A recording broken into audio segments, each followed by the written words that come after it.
Recientemente se ha descubierto que los escritos de Joseph Waggoner y Alonzo Trevor Jones son como una mina de oro abandonada, una mina de verdades y buenas noticias. Casi en cada página de la Biblia vieron una buena noticia. De todo esto resulta algo conmovedor que hace vibrar el corazón para siempre. Es fácil ser salvo y difícil estar perdido si se sabe hasta qué punto la buena noticia es buena. Descubierto por Alonzo Trevor Jones en la última década del siglo XIX, el camino consagrado a la perfección cristiana quedó enterrado por un derrumbe de la mina abandonada.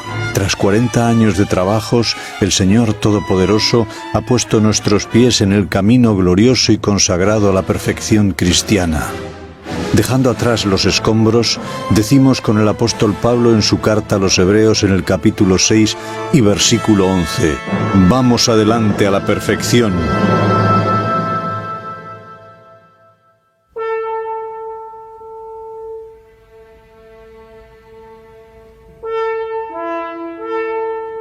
Hecho súbdito de la ley. Leemos en la carta del apóstol Pablo a los Filipenses en el capítulo 2 y versículos del 5 al 7. Cristo, siendo en forma de Dios, se anonadó, se despojó de sí mismo, tomando forma de siervo, hecho semejante a los hombres. Fue hecho semejante a los hombres como son los hombres, precisamente donde los hombres se encuentran. El Verbo fue hecho carne. Participó de lo mismo, de la misma carne y sangre de la que participan los hijos de los hombres en la condición en que están desde que el hombre cayera en el pecado. Y así está escrito, que venido el cumplimiento del tiempo, Dios envió a su Hijo hecho súbdito a la ley, nacido bajo la ley. Estar bajo la ley es ser culpable, condenado y sujeto a la maldición. Está escrito en la carta del apóstol Pablo a los Romanos en el capítulo 3 y versículo 19.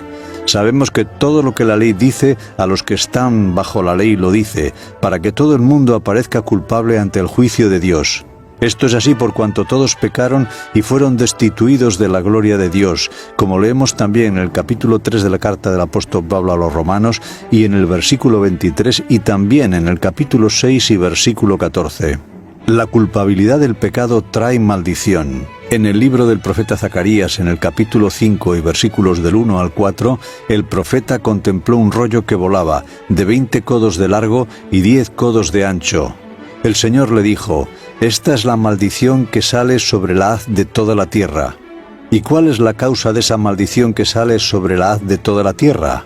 Es esta: porque todo aquel que hurta, como está de la una parte del rollo, será destruido, y todo aquel que jura, como está de la otra parte del rollo, será destruido.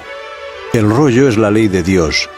Se cita un mandamiento de cada una de las tablas, mostrando que ambas están incluidas. Todo aquel que roba, que transgrede la ley, en lo referente a la segunda tabla, será destruido, de acuerdo con esa parte de la ley. Y todo aquel que jura, transgrede la ley en relación con la primera tabla de la ley, será destruido de acuerdo con esa parte de la ley. Los escribanos celestiales no necesitan tomar registro de los pecados particulares de cada uno. Es suficiente anotar en el rollo correspondiente a cada hombre el mandamiento particular que se ha violado en cada transgresión. Ese rollo de la ley va acompañando a cada uno allá donde va. Permanece en su misma casa, como muestran las palabras: «Yo lo saqué, dice el Señor Jehová de los ejércitos, y vendrá a la casa del ladrón, y a la casa del que jura falsamente en mi nombre, y permanecerá en el medio de su casa». Y a menos que se encuentre un remedio, ese rollo de la ley permanecerá allí, hasta que la maldición consuma a ese hombre y a su casa, con sus enmaderamientos y sus piedras, esto es, hasta que la maldición devore la tierra en el gran día en el que los elementos ardiendo serán deshechos. Ya que el aguijón de la muerte es el pecado y la maldición del pecado la ley, tal como leemos en la carta del apóstol Pablo a los Corintios en el capítulo 15 y versículo 56 y también en el libro del profeta Isaías en el capítulo 24 y versículos 5 y 6 y también en la segunda carta del apóstol Pedro en el capítulo 3 y versículos 10 al 12. Pero afortunadamente, tal como leemos en el libro del apóstol Pablo a los Gálatas, en el capítulo 4 y versículos 4 y 5, Dios envió a su Hijo, nacido de mujer, nacido bajo la ley, para redimir a los que estaban bajo la ley. Viniendo como lo hizo, trajo redención a toda alma que se encuentra bajo la ley. Pero a fin de traer perfectamente esa redención a quienes están bajo la ley, Él mismo ha de venir a los hombres precisamente en el lugar donde se encuentran y de la forma en que se encuentran, es decir, bajo la ley. Jesús asumió todo esto ya que fue hecho súbdito de la ley, fue hecho culpable, fue hecho condenado por la ley, fue hecho tan culpable como lo es todo hombre que está bajo la ley, fue hecho bajo la condenación tan completamente como lo es todo hombre que ha violado la ley. Fue hecho bajo la maldición tan completamente como lo ha sido o pueda serlo jamás todo hombre en este mundo, porque la maldición de Dios es el colgado en el madero, como leemos en el libro de Deuteronomio en el capítulo 21 y versículo 23. La traducción literal del hebreo es como sigue: aquel que cuelga del madero es la maldición de Dios. Y esa es precisamente la fuerza del hecho respecto a Cristo, ya que se nos dice que fue hecho maldición. Así, cuando fue hecho bajo la ley, fue hecho todo lo que significa estar bajo la ley. Fue hecho culpable, fue hecho condenado, fue hecho maldición. Pero manténgase siempre presente que todo eso fue hecho.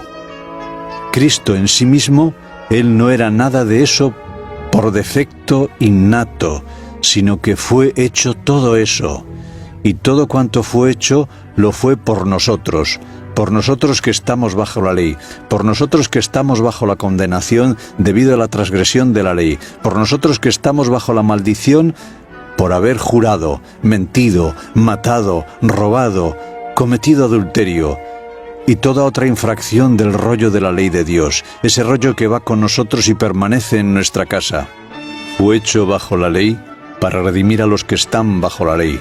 Fue hecho maldición para redimir a quienes están bajo maldición a causa de estar bajo la ley. Pero sea quien sea el beneficiario de lo realizado, y sea lo que sea lo conseguido con su cumplimiento, no se olvide jamás el hecho de que a fin de poder realizarlo, Él tuvo que ser hecho lo que ya eran previamente aquellos en cuyo beneficio lo realizó. Por lo tanto, todo aquel que en cualquier parte del mundo que conozca el sentimiento de culpa necesariamente conoce lo que Cristo sintió por él, y por esa razón conoce cuán cercano es Jesús.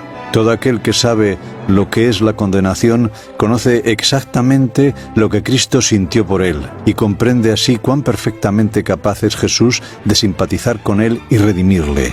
Cualquiera que conozca la maldición del pecado, como leemos en el primer libro de los Reyes en el capítulo 8 y versículo 38, cuando cualquiera sintiere la herida de su corazón, eso puede tener una idea exacta de cuánto Jesús experimentó por él y de cuán plenamente se identificó Jesús en su misma experiencia con él. Llevando la culpa, estando bajo condenación y de esa forma bajo el peso de la maldición, Jesús durante toda una vida en este mundo de culpa, condenación y maldición vivió la perfecta justicia de Dios, pero sin pecar jamás absolutamente. Y todo hombre conocedor de la culpa, condenación y maldición del pecado, sabiendo que Jesús realmente sintió en su experiencia todo eso precisamente tal como lo siente el hombre, si además ese hombre cree en Jesús, podrá conocer por experiencia propia la bendición de la perfecta vida de justicia de Dios en su vida, redimiéndole de culpa, de condenación y maldición, manifestándose en todo lo largo de su vida, guardándole absolutamente de pecar. Cristo fue hecho bajo la ley para que pudiese redimir a los que están bajo la ley, y la bendita obra se cumple para toda alma que acepta una redención tal. Cristo nos redimió de la maldición de la ley, hecho maldición por nosotros. No es en vano que se hizo maldición, ya que justamente en eso radica la consecución del fin buscado, en beneficio de todo aquel que lo reciba. Todo eso se hizo para que la bendición de Abraham fuese sobre los gentiles en Cristo Jesús, para que por su fe recibamos la promesa, como dice el apóstol Pablo en su carta a los Gálatas en el capítulo 3 y versículo 14. Una vez más, sea cual sea el fin buscado y su cumplimiento, debe tenerse siempre presente el hecho de que, en su condescendencia, en el anonadarse a sí mismo y ser hecho semejante a los hombres, y en su ser hecho carne, Cristo fue hecho bajo la ley culpable, bajo condenación, bajo maldición, de una forma tan plena y real como lo es toda alma que haya de ser redimida. Y habiendo pasado por todo ello, vino a ser autor de eterna salvación, pudiendo salvar plenamente, aún a partir de la más profunda sima, a los que por él se allegan a Dios. Así que, hermanos, teniendo libertad para entrar en el lugar santísimo por la sangre de Jesús, por el camino nuevo y vivo que Él nos consagró a través del velo, esto es, por su carne, y teniendo un gran sacerdote sobre la casa de Dios, acerquémonos con corazón sincero, en plena certidumbre de fe, purificados los corazones de mala conciencia y lavados los cuerpos con agua pura. Palabras del apóstol Pablo en su carta a los Hebreos capítulo 10 versículos 19 al 22.